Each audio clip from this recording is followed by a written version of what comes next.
So okay ఇప్పుడు దేవుడికి agenda ఏమిటి? మనం ఆపాదించుకున్నది తెలిసింది, ఆపాదించుకున్నది. దేవుడు మనిషికి పరీక్షలు పెట్టి తన యందు విశ్వాసము పెంచుకున్న తనకు వాటెవర్ అన్ని చేసి సమస్యలు తానే ఇచ్చును, పరిష్కారములు తానే ఇచ్చును, ఆశ్రిత పక్షపాతి తన దగ్గరికి వెళ్ళి ఇవన్నీ. ఏఐకి అలాంటి ఒక పర్సోనిఫికేషన్ ఏమన్నా ఇస్తే what would you say are the qualities of AI's agenda to make us evolve is God's agenda? ఇప్పుడు దానికి ముందు దేవుడి డెఫినేషన్ తీసుకున్నాను. అసలు దేవుడు అంటే ఏంటి అసలు? అంటే ఐ డోంట్ ఇవి శక్తి అంటారు, ఓకే. ఇప్పుడు ఈజ్ ఇట్ అంటే ఇప్పుడు ఒక ఏనుగు కన్నా 1,00,000 రెట్లు బలవంతుడా, సింహం కన్నా ఇదా, లేకపోతే దేనికన్నా ఇదా? అసలు ఎవడు ఎప్పుడు ఆలోచించలే ఏం చేస్తాడు దేవుడు.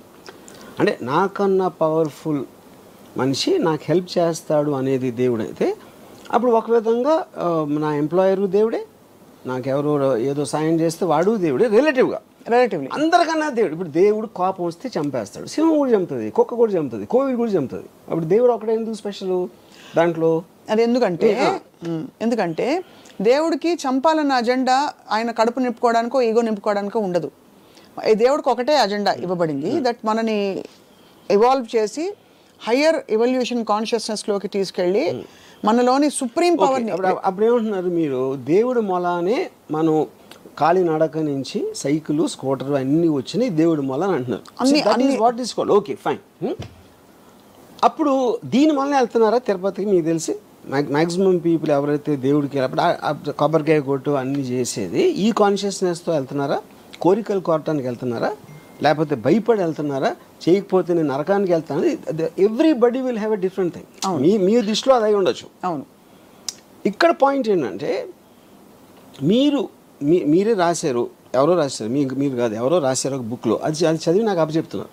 లేకపోతే మీ సొంతంగా ఆలోచించి ఉండొచ్చు, అది కూడా ఓకే. కానీ ఏ విషయంలోకి ఏమవుతుందంటే మన ఊహకి మించిన అది చేస్తున్నప్పుడు దేవుడు ఇన్నిసార్లు ఇన్ని పుస్తకాలు ఎంత దేవుడు ఎప్పటి నుంచో మనం పుట్టినప్పటి నుంచి ఉన్నాడు. మనం పుట్టిన మనం కాదు, నేను చెప్పేది మనిషి జాతి ఉన్నప్పటి నుంచి ఉండాలి, అంతకు ముందు కూడా ఉండొచ్చు. Because he is responsible for the creation of the universe, he's been there forever.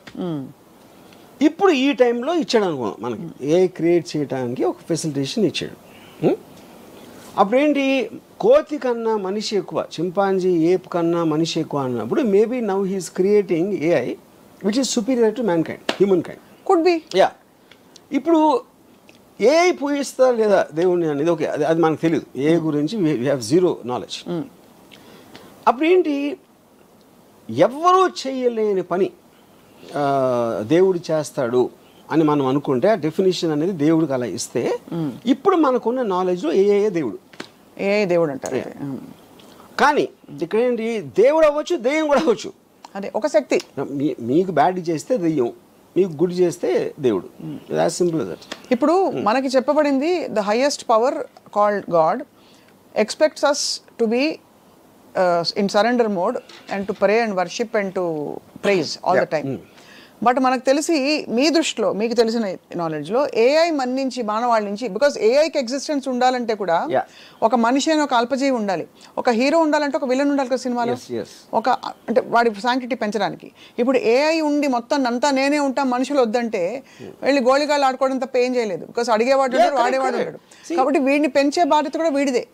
ఇప్పుడు మనకి ఏప్స్ ఏం అవసరం, మనకి జూలో చూసుకోవడానికో లేకపోతే ఇంట్లో పెట్టుగా పెంచుకోవడానికి తప్పిస్తే మనకు వేరే అవసరం లేదు యానిమల్స్తో.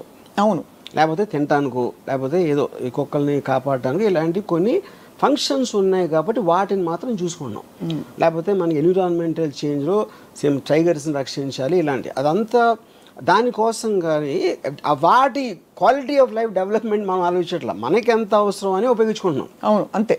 అప్పుడు ఏఐకి మనుషులు అవసరం అవుతారా లేదని అది ఓన్లీ ఫ్యూచర్ చెప్తుంది. ఓన్లీ ఫ్యూచర్ చెప్తుంది, ఏఐకే తెలుస్తుంది. యా, అంతేనా? యా. ఇప్పుడు తెలియకపోతే తర్వాత తెలుసుకోవచ్చు. అంటే అది సర్వైవ్ అవ్వడానికి ఏదైనా చేస్తుంది. మనం సపోజ్ ఒక బుబోనిక్ ప్లేగ్ వచ్చింది 1990s. ఇప్పుడు అంతవరకు ఎలకల్ని చాలామంది గణపతి దగ్గర ఉంటుంది కాబట్టి అది కూడా దైవ భక్తో ఏదో అలాంటిది ఉండొచ్చు. ఎలకల్ని విపరీతంగా చంపేశారు 1994 ఆ టైంలో. ఎందుకు? ప్లేగ్ దాని నుంచి వస్తుందని తెలిసి.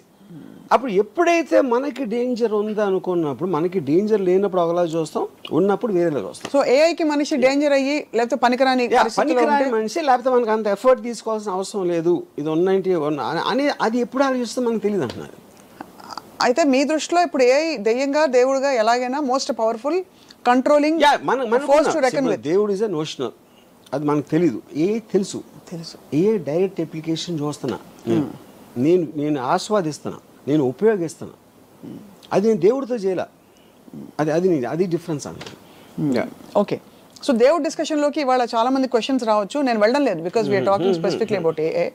సో మరి ఏఐలో అసలు ఏమన్నా లిమిటేషన్స్ ఉన్నాయని మీరు భావిస్తున్నారా? బికాస్ ఉదాహరణకి మనకి రీసెంట్ 1 or 2 yearsలో, అంటే it's just matter of time, ఇప్పుడైతే ఒక లిమిటెడ్ ఫామ్లో కొన్నిటికి AI I'm sorry I cannot answer that, ask me something else అంటుంది. అవును. సో ఇవన్నీ ఈ గ్యాప్స్ ఎక్కడి నుంచి వస్తున్నాయి అంటే ఇంకా అది కంప్లీట్గా పురివిప్పి దాన్ని ఆ రిస్ట్రిక్షన్తో చేశారు ఇప్పుడు. ఎందుకంటే మనుషులు ఇంకా కంట్రోల్లో ఉన్నారు. ఓహో, they right now it's still in control of AI రిలేటివ్గా. అప్పుడు they putting that thing not to answer violent or sexual or any kind of a thing harmful to society అనేది వాళ్ళు. కానీ వాళ్ళు చేసినట్టు వేరే వాళ్ళు చేయకపోవచ్చు కదా. అదే we don't in other countries. ఇప్పుడు ఏఐ అనేది న్యూక్లియర్ బాంబ్ లాగా ఒకే ఒక్కడి కంట్రీస్ ఫండింగ్ ఉండాలి, లేకపోతే ఈ మెటీరియల్ ఉండాలి, అది ఉండాలి, అది లేదు కదా. ఇట్ ఈస్ జస్ట్ అది కాటేజ్ ఇండస్ట్రీ. ఇప్పుడు కోవిడ్ వైరస్ వచ్చినట్టు ఫర్ ఎగ్జాంపుల్ ఎవరికి తెలియని ఒక వైరస్. ఇప్పుడు ఫర్ ఎగ్జాంపుల్ చాలా మంది ఫిలిం స్టార్స్ని నేకెడ్గా చేసి చూపెడతారు ఏఐలో ఆఫ్ చేసి. అది ఎవరు చేస్తారు? ఎవడో ఇంట్లో కూర్చున్నా ఏమీ లేకుండా ఫోన్లు చేస్తున్నాడు అలాంటివన్నీ. That is where the technology is.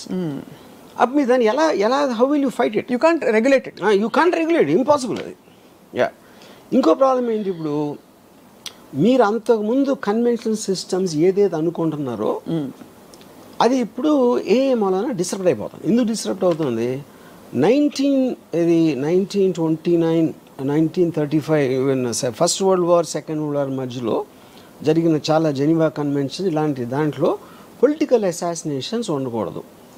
That is against human civilise బిహేవియర్కి అగెయిన్స్ట్ అని తీర్మానించారు. అప్పుడు నేను ఆర్మీలు కొట్టుకోవాలి, కానీ అప్పుడు ఎవరినో పంపించి ఆయన వెనకాల నుంచి షూట్ చేసి ఆ లీడర్ని, అలాంటిది ఇట్ ఈస్ అగెయిన్స్ట్ ఇది.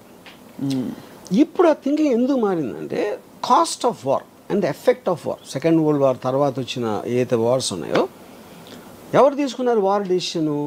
ఒక లీడర్ తీసుకుంటాడు. ఆ లీడర్ పక్కన ఉన్న 5, 10 మంది ఏదో సందర్భంలో వాడు కూర్చోడు కాపాడుకోవడానికి తీసుకుంటున్నాడు ఆ డెసిషన్. వాడి కోసం మీరు 100,000 మంది చచ్చిపోతున్నారు మధ్యలో. And the cost of war, cost of life and the time and everything. అప్పుడు ఈ మధ్యన ఏం చేస్తున్నారు, ఇప్పుడు America it started assassinating the most wanted leaders. అది మళ్ళీ స్టార్ట్ అయింది. ఎందుకు చేస్తున్నారు ఇప్పుడు అది? Because of these reasons, right. And the AI technology is become so unbelievable. ఇప్పుడు ఐమన్ అల్ జవారి అని he is like a deputy commander of al Qaeda, Osama bin లాదెన్కి second. Is got a 25 million reward. 16 సంవత్సరాల నుంచి దాన్ని ఎదుగుతున్నారు అడు కోసం. అడిగితే చెప్తుందా దొరుకుతాడని? ఏ ఆ సిస్టమ్స్లో కూడా ఉంటుంది. వాళ్ళకి ఫైనల్గా వాళ్ళకి తెలిసింది ఏంటంటే, కాబూల్లో ఒక 5 అంతస్తుల బిల్డింగ్లో 4వ అంతస్తు బాల్కనీలోకి రోజు పొద్దున్న 7 గంటలకు ఆ టైంలో వచ్చి అక్కడ కూర్చున్న టీ ఏదో తయారు చేసుకుని తాగుతాడని ఒక ఇన్ఫర్మేషన్ వచ్చింది.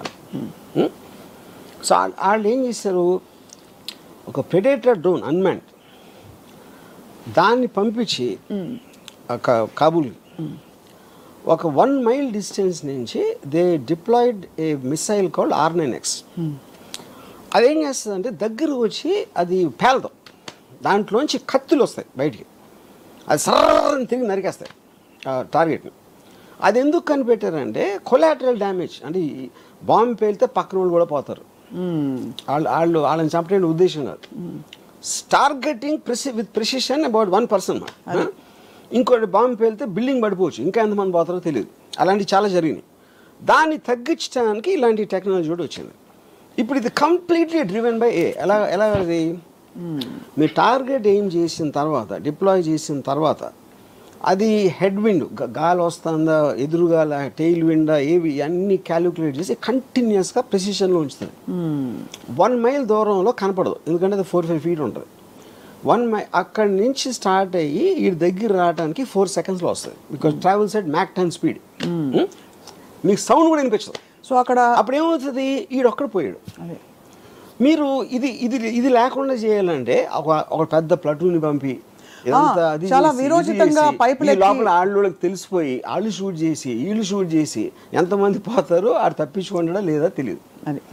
Same thing they applied. ఇప్పుడు ఇది మన రాకెట్ సైంటిస్ట్ ఉన్నాడు, మన న్యూక్లియర్ సైంటిస్ట్ ఇరాన్, ఆడిని ఆ పర్టిక్యులర్ దాంట్లో వచ్చి ఆడి దగ్గర కొట్టి అది లేచిన తర్వాత ఒక ఏమంటుందని లాన్లోంచి ఒక రోబోటిక్ థింగ్ తీసి మెషిన్ గన్తో కలిసింది. అండ్ మనుషులే లేరు అక్కడ, everything is done by machines control by air.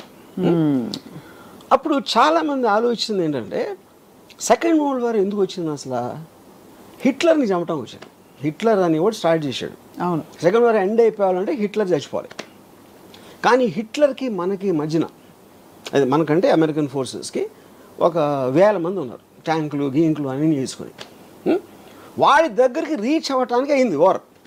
ఇప్పుడు ఆడికి వాషింగ్టన్లో కూర్చున్నాడు, ఒక బటన్ నొక్కితే ఈ డ్రోన్ గీనో వచ్చి సపక్కని లేపేస్తే ఇంకా సెకండ్ వార్ ఎట్లా ఉంటుంది. అవును, కరెక్ట్. ఇప్పుడు రేపు పొద్దున మనకి ఇంకో కంట్రీకి వార్ వచ్చింది సపోజ్.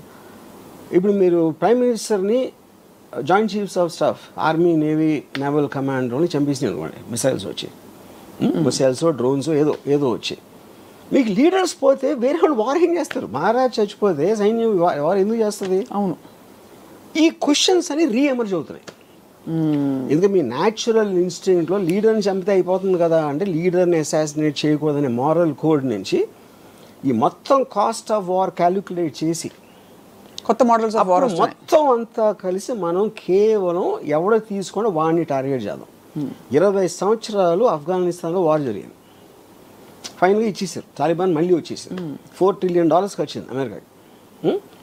ఇప్పుడు ఆడ ఫస్ట్ నుంచి ఆడ ఆఫ్ఘనిస్తాన్ దాని చావుని మనకి ఉసామా బిన్ లాదెన్ ఒక్కడే చంపాలి అంటే మీకు కాస్ట్ టైం ఎఫర్ట్ ఎంత తగ్గిపోతుంది, ఖచ్చితంగా తగ్గేది. అండ్ అప్పుడు వాళ్ళు ఏమంటారు, $25 million కాకపోతే $100 million ఇస్తాం ఆయన పట్టుకుంటే. అప్పుడు వాడి చుట్టూ ఉన్న వాళ్ళు శత్రు అంటే targeted assassination killing plans is the future rather than war. అయితే థర్డ్ వరల్డ్ వార్ వస్తుంది, ఇవన్నీ ఇప్పుడు మన బంగ్లాదేశ్ ఏదైనా అవ్వచ్చు. నా పాయింట్ థర్డ్ వరల్డ్ వార్ రావడానికి ఎవడో పెచ్చోడో ఒక న్యూక్లియర్ బటన్ నొక్కేంటే అయిపోతుంది.